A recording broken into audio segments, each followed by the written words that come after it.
Inna lillahi wa inna ilaihi raji'un. Allah ya yi wa fitaccen malamin addinin Musulunci nan wato Sheikh Abubakar Sadiq Pharmacy rasuwa a yau Juma'a bayan jinya da ya sha fama da ita.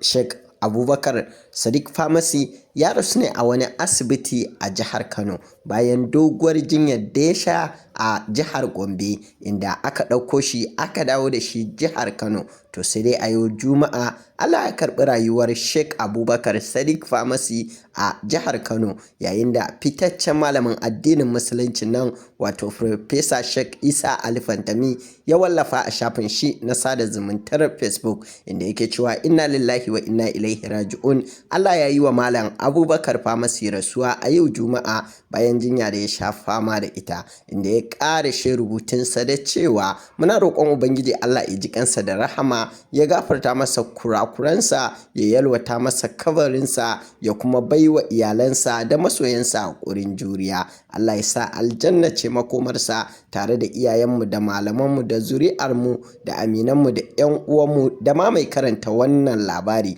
da kuma wanda yake sauraro.